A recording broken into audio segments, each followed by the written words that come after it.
Alors, bonjour à tous. Aujourd'hui, nous allons réaliser la recette de la bourride. La bourride est une recette qui est faite à base de fumée de poisson liée à l'aioli et on met généralement du poisson blanc à l'intérieur. Alors, poisson blanc, là aujourd'hui, nous avons sélectionné de la lotte qui s'appelle aussi baudroie quand il y a la tête avec. Ok. Et je vais vous montrer maintenant comment on va lever cette lotte. Ok, donc vous saisissez la lotte, on vient avec un ciseau couper les nageoires dorsales et ventrales, comme ceci. Vous pouvez aussi dégager un peu la peau. Alors la première étape s'appelle dépouiller, d'accord? C'est le fait de retirer cette première membrane qui est la peau extérieure du poisson. Alors c'est un poisson qui n'a pas d'écailles. Ok. Donc on va venir le retourner comme ceci. Quand vous l'avez à plat, on a l'impression qu'il a comme des ailes. Ok. Ces ailes font partie de la partie ventrale du poisson. Ça marche? Donc on va venir à partir du bas, ici, d'accord, c'est à peu près la moitié du poisson, dégager la peau. Alors, il suffit de tirer vers l'extérieur et on va voir la membrane apparaître. Et il suffit de couper très délicatement la membrane au fur et à mesure. Ok? Comme ceci. Là, je vais la tourner. Quand vous tirez vers vous, on voit la démarcation. Et il va falloir juste la tirer un peu plus vers le haut afin de dégager la partie latérale. Ok? On va le faire comme ça jusqu'à l'arête centrale. Voilà. Là, j'ai dégagé la première partie. Je vais la tourner et dégager la deuxième partie. Voilà. Une fois que je suis là, j'ai plus qu'à torsader comme ça autour des doigts la lotte avec un papier si vous trouvez que ça glisse de trop. Et je vais saisir ma lotte en torsadant. Comme ça, j'aurai une bonne emprise. Et là, je vais tirer et on va voir la peau qui va se retourner. Et ça, c'est dépouillé. Ok ? On ne va pas s'amuser à jeter ses flancs. Ces flancs peuvent servir à faire des beignets, des farces de poisson, etc. Donc il suffit de venir glisser son couteau en dessous les flancs, entre la peau et la chair, afin de récupérer les flancs de la lotte. Okay. Là, on a déjà une lotte qui a été à peu près dégagée. On voit les deux filets distinctement, là et là. D'accord ? Et on voit cette arête centrale qui est ici. On va venir délicatement, je vais vous le montrer comme ça, avec son couteau, passer sur l'arête centrale. Donc il faut qu'on ait un coup de couteau léger, comme ceci, sans rentrer trop profondément dans la lotte, en sentant l'arête centrale. Alors n'hésitez pas à passer votre doigt dedans pour écarter un peu la chair. Comme ça, vous voyez où vous travaillez. D'accord ? Voilà, et vous allez voir, elle va se détacher presque toute seule. Hein. Donc maintenant, je vais faire la deuxième partie. Idem. On n'essaye pas. Alors, vous faites attention à vos doigts, hein, parce que à une certaine partie, il n'y a plus d'appui sur l'arête centrale. Voilà, comme ceci. Ok. Là, on va voir que ça va se dégager tout doucement. Et bien sûr, cette arête, on va venir la casser. Elle se casse facilement, hein, d'un côté et de l'autre, en déboîtant les vertèbres du poisson. D'accord ? Alors faites attention quand même de bien la tenir, parce que sinon elle peut vous échapper des mains. Si on voit que ça résiste un peu, juste un petit coup de couteau. Ceci, on va le mettre dans une calotte et on va le dégorger. Dégorger, qu'est-ce que c'est?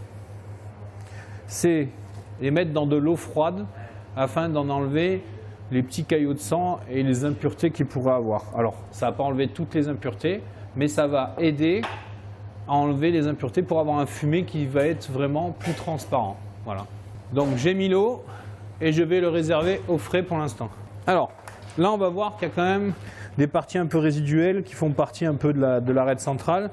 C'est-à-dire, il y a comme une membrane qui reste sur le filet. Donc, il va falloir enlever ces petites membranes, d'accord ? Afin de nettoyer le filet entièrement. Bien sûr que ces parties peuvent aller dans le fumet, hein. Donc je vais les réserver pour l'instant de côté. Alors je vais essayer de la nettoyer. Je regarde bien qu'il n'y ait pas d'arête qui soit resté collé au filet. Si je vois une impureté, je viens la prélever très délicatement en surface. D'accord? Maintenant, nous allons détailler les filets.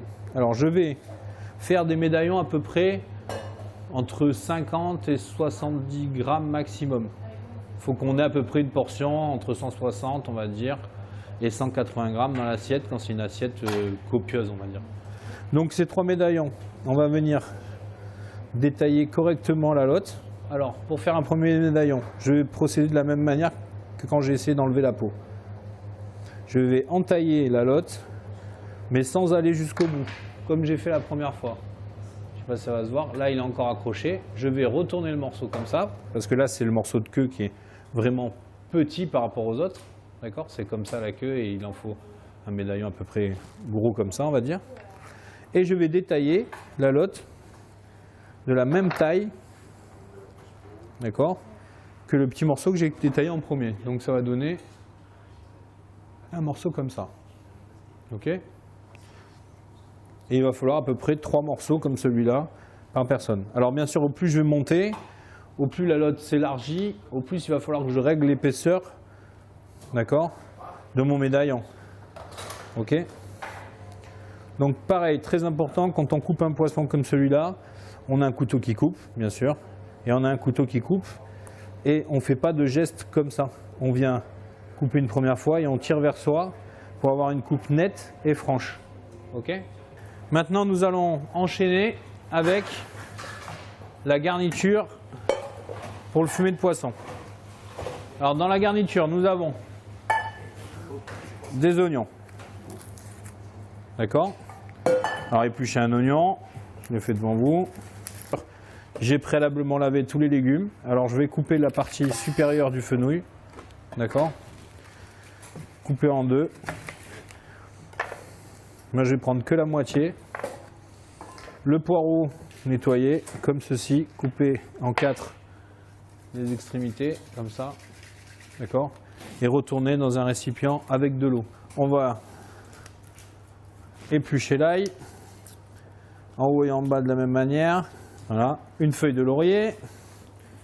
On va prendre aussi de quoi faire le bouquet garni. Alors, la badiane, c'est pas la peine d'en mettre des tonnes, c'est très très fort. Hein.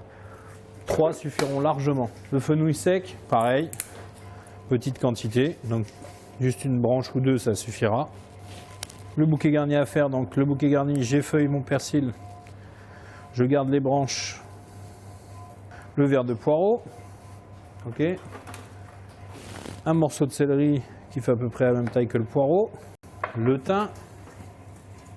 Alors comme j'ai une petite quantité, je ne vais pas m'amuser à faire des gros bouquets garnis. Hein. Je vais mettre tout à la même distance. Je prends la feuille de poireau, je mets dedans, je prends le thym, je mets dedans, je mets le laurier, je finis avec le céleri, ok, afin d'obtenir quelque chose de fermé, d'accord? Je viens à l'intérieur de ma main. Je vais tourner en haut de ma main, comme ceci. Au moins 3 fois. D'accord? Je serre légèrement. Ensuite, je vais passer dans la paume de ma main. Et je vais tourner encore 3 fois en bas. Alors, n'allez pas trop en bas, n'allez pas trop au centre non plus. Hein, d'accord? Je vais serrer comme ceci, afin de bien me maintenir. Je vais faire un double nœud et ensuite un simple. Je coupe la ficelle et je coupe les extrémités du bouquet garni. Voilà. Nous avons le bouquet garni qui est prêt. Alors, les aromates, je vais les mettre ici. Et nous allons tailler le reste de la garniture. Alors, émincer assez finement pour ne pas perdre de temps quand on va essayer de le faire suer. D'accord? La gousse d'ail, pas la peine de l'émincer. Et on va émincer l'oignon. D'accord? Et maintenant, nous allons lancer le fumet. Alors, pour lancer le fumet, on a vu, il nous faut les épices, la garniture, l'ail, d'accord? Il nous faut de l'huile d'olive, les arêtes égouttées, d'accord? Du piment d'Espelette, du safran, du vin blanc. Alors, nous allons commencer par suer sans coloration un peu d'huile d'olive. C'est pas la peine de trop en mettre, hein. Mettez quelque chose de genre 2 cuillères à soupe maximum. Alors je ne vais pas attendre que la température soit très haute parce que sinon je vais cramer enfin je vais brûler les oignons et tout ça. Donc je vais y aller directement. Prenez une spatule avec vous et on va faire suer la garniture. Alors comme elle est taillée très fine, je ne sais pas si on va bien le voir, vous voyez, elle est taillée assez fine donc ça va aller assez rapidement. Il ne va surtout pas avoir de coloration, hein, je l'entends bien. Vous voyez.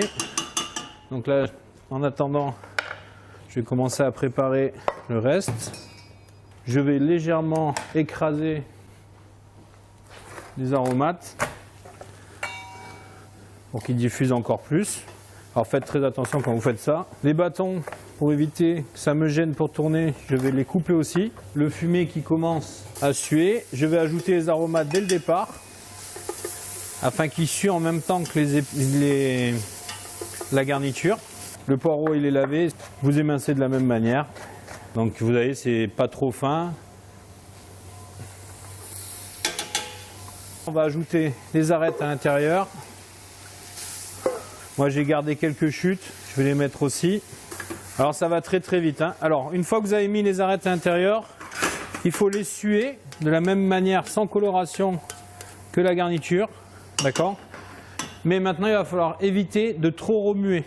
Parce que si on remue de trop, on va troubler le fond. Maintenant je vais mouiller vin blanc à peu près à mi-hauteur. Je vais préparer aussi mon bouquet garni et mes épices. Voilà, vous voyez, ça prend pas beaucoup de temps. Maintenant, je vais mouiller. Là, cette fois-ci, quand vous mouillez, il faut être un peu au-dessus de la hauteur pour pouvoir écumer pendant la cuisson. Alors, vous voyez, j'ai pas remis de coup de spatule à l'intérieur. Vraiment, je mouille, je touche plus à rien. J'incorpore le bouquet garni à l'intérieur. Bien sûr, il doit tremper, hein, il ne doit pas rester en surface. Je vais ajouter vraiment une dose de safran infime, parce que vous allez voir que c'est un pouvoir quand même colorant assez puissant. Je vais faire de même avec un peu de piment, pas beaucoup. Et maintenant, je vais laisser cuire jusqu'à l'obtention de la saveur désirée. Et je dirais dans à peu près 35 minutes, nous allons faire l'aioli. Dans le mixeur, incorporer l'ail, le gros sel, on a fait tourner pour obtenir la purée, d'accord? Et ensuite, on est venu mettre le jaune d'œuf à l'intérieur. Et on laisse encore tourner pour obtenir une purée très lisse, un maximum. C'est ce que je vous ai montré avec la spatule tout à l'heure, pour bien vous montrer comment elle était. Et là, j'en suis à l'étape où je vais monter avec l'huile l'aioli. Alors j'ai précisé que l'huile, on avait fait un mélange car l'huile d'olive qu'on avait était un peu trop forte, avec une légère acidité prononcée, enfin même une bonne acidité. Donc on l'a coupé avec un peu d'huile de tournesol. Vous pouvez faire un mélange à peu près de 2 tiers, 1 tiers selon l'huile d'olive que vous avez. Si elle est de très très bonne qualité, on peut la monter qu'à l'huile d'olive. Mais si on a un goût trop prononcé, on la coupe comme je vous l'ai dit. D'accord? Donc là maintenant, je vais continuer à la monter. Alors, l'intérêt, c'est qu'il faut vraiment la monter délicatement en incorporant vraiment un petit filet d'huile. Alors, une dernière touche, c'est que on va venir racler les bords, car il peut rester du jaune d'œuf sur les bords, d'accord? Et on va venir remélanger une dernière fois. Comme c'est un corps gras, ok? Ben, si je le laisse reposer comme ça avec le sel à l'intérieur, on va se retrouver avec des petits points blancs à la surface de notre aioli. Donc je vais mettre un petit peu d'eau, vraiment quelque chose de très léger, d'accord? Et je vais mettre le sel dans l'eau. Je vais le faire fondre, d'accord? Bon, ça fond assez rapidement dans l'eau, hein. Et une fois qu'il va être fondu, attention, on ne parle pas de quantité d'eau énorme, hein. On parle vraiment d'une petite quantité qui va représenter peut-être 2 cuillères à soupe. Une fois qu'il va être fondu, je vais faire tourner mon aioli et incorporer le sel de cette manière-là, d'accord? Ce qui va me permettre d'incorporer le sel directement à l'intérieur et de ne pas avoir ce côté où on risquerait de regoûter l'aioli derrière, que le sel ne soit pas fondu et de passer avec une aioli qui serait trop salée. D'accord? On voit le résultat. C'est vraiment l'onctuosité comme une mayonnaise, hein. On le voit bien. Une mayonnaise bien serrée, on va dire. On va se retrouver pour une des phases finales de la bourride. Alors déjà, vous allez voir la pomme de terre, pardon. Alors la pomme de terre, très simple, je fais une entaille. Ensuite, je vais couper des rondelles d'à peu près 3-4 mm d'épaisseur. La cuisson va être assez rapide, hein. On va faire attention. Je vais légèrement saler. Bien sûr, on peut les laver avant. Je mets un peu de fumée de poisson, mouiller juste à hauteur. Étaler bien les pommes de terre dans la casserole et compléter si possible avec un peu d'eau. On les met à cuire. Alors il ne faut pas un feu où ça bout énormément. Il faut un feu avec un court mouillement, un court bouillon, quoi. C'est-à-dire qu'on va pas faire bouillir à tout va, sinon la pomme de terre va éclater. Donc à feu doux. On peut démarrer un peu plus fort pour démarrer la cuisson et après passer avec un feu plus doux. Nous avons passé au chinois étamine notre fumée, bien sûr, qui est ici. D'accord? Nous avons l'aioli, ok, qui va nous servir à la sauce. Là, j'avais gardé les feuilles de persil qu'on servi ce matin, les petites pluches de fenouil, d'accord, pour la déco après. Ok, je prends un sautoir, je vais disposer les morceaux de l'hôte au fond de la casserole selon la quantité qu'on veut dresser, bien sûr. Là, je vais en disposer 3 portions, on va dire. Et je vais mouiller avec le fumé, normalement, qui devrait être frais, hein, froid, pardon. Ok. Voilà, je vais mouiller à hauteur, il n'y a pas besoin d'aller beaucoup plus en hauteur que ça. Nous avons la lotte qui est ici, ok, avec fumée de poisson, pardon. Et on va venir la couvrir pour aller un petit peu plus vite. Voilà, j'ai pris un peu d'avance, j'avais cuit des pommes de terre d'avance, d'accord, qui sont là, bien entières, bien fermes. Et les autres pommes de terre que j'ai cuites, elles sont en train de bouillir doucement sur le côté de la plaque là. La suite, alors j'ai branché mon mixeur, j'ai gardé avec moi le piment d'Espelette, le fumé si j'ai besoin de détendre et l'aioli. Ok. Là je vais attendre. Normalement la cuisson de la lotte va durer, on va dire 4 à 5 minutes. Ok. Là j'attends le frémissement. Ok, dès que je vois que ça a une bonne ébullition, je vais quand même jouer sur la hauteur du fumé pour pouvoir cuire mes poissons, d'accord? Mes pommes de terre que j'avais fait d'avance sont cuites. Je vais préparer de quoi égoutter mes pommes de terre, car comme ça n'a pas la même consistance, le jus de cuisson ici et l'autre jus, on va venir prendre ces pommes de terre, d'accord? On va en mettre 3 ou 4 par personne, ça suffira, d'accord? Dès qu'elles sont égouttées, je vais les retourner quand même, hein, pour bien les égoutter, ok? Et je vais venir les disposer au fond de l'assiette. Je les ai mis comme ça au fond de l'assiette. Je vais venir faire la même chose avec la lotte, voilà. Je vais passer au chinois étamine le jus. Voilà, parce que des fois la lotte va lâcher un peu de laitance quand on la cuite, donc on va éviter d'avoir ça. Et maintenant je vais la monter à l'aide du mixeur avec l'aioli. Alors c'est pas la peine de mettre des quantités énormes, hein.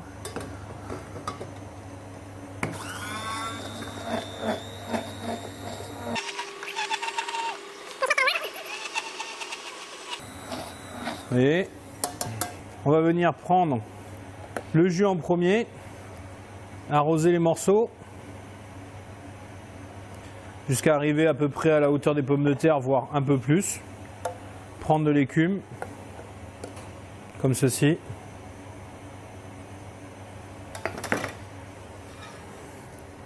mettre les petites pluches autour. Voilà, et finir avec une toute petite pointe de safran sur le dessus. Voilà le résultat de la bourrite. Donc la cuisson de la lotte, je vous ai dit, il faut vraiment qu'elle soit ferme. Et l'émulsion, on doit obtenir quelque chose où on retrouve le goût de l'aioli à l'intérieur en ayant ce goût de fumée de poisson qui va être vraiment très déclaré. Ok? J'espère que cette recette vous a plu. On se retrouvera pour d'autres recettes. Si vous avez quoi que ce soit comme question, n'hésitez pas à utiliser le chat et je vous répondrai. Merci à tous, à mercredi. Au revoir.